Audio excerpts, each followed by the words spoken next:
के नाम अधूरा प्यार वो एक लेडी था उन्हें बाहर अपनी टोले वाली पटका था लेकिन हरस की अरे पे उठा कि जा जा जा ऐ बेवफा जा जा जा ऐ बेवफा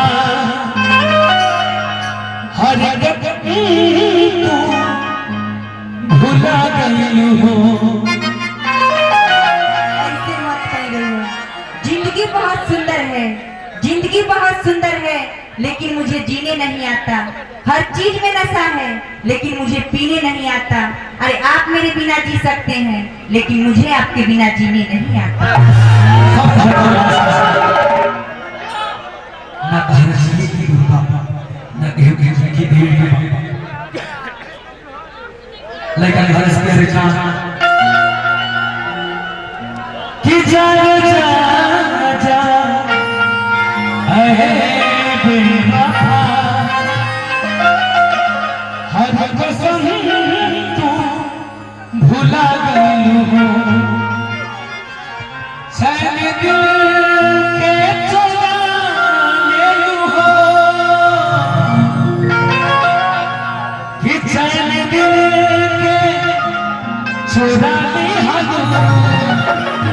काहे हमके रुला गई हो। आंसू में न ढूंढना हमें, आंसू में न ढूंढना हमें। अरे हम तो तुम्हारी आंखों में नजर आएंगे। तमन्ना हो अगर मिलने की तो हर घड़ी सामने नजर आएंगे। इस वाले आंखों ही आंखों से बात समझ लेते हैं, इस वाले आंखों ही आंखों से बात समझ लेते हैं। सपने में मिल जाए तो मुलाकात समझ सकते हैं। हर लोग तो है आसमान भी अपनी जगह के लिए, मगर लोग उसके आंसुओं को बरसात समझ लेते हैं। माना कि मिल नहीं पाते, माना कि मिल नहीं पाते। ऐसा नहीं कि आप हमें याद नहीं आते, पर जो बस जाता है दिल में वो कभी दिल से भुलाए नहीं जाता। आइए भाई लोग आदेश दर्द आलम के योगी को बर्बाद भर बटनी गाने होंगे लड़का बड़े के को डालवा था हाथ करे जानी तुम दिल हुआ करती थी मैं जान हुआ करता था। तुम दिल हुआ करती थी मैं जान हुआ करता था। तेरे आशिकों में पहले मेरा भी नाम हुआ करता था। मुझे मालूम नहीं था तोड़ दोगी इस तरह मेरे दिल को। तुझे पाने के लिए दिल में लाखों कि चाहे जान जा भुला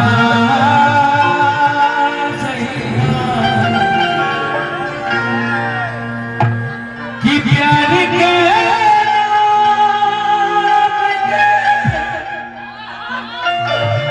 बिता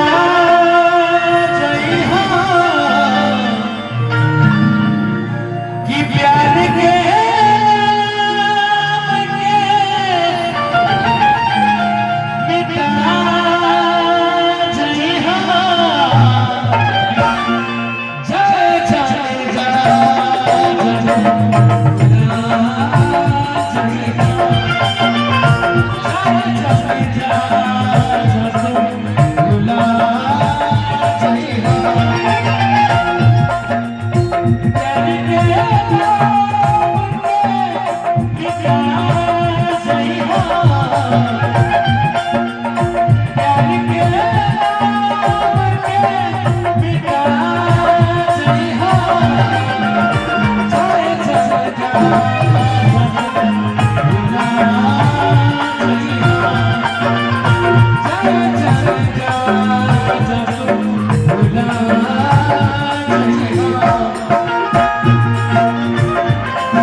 Oh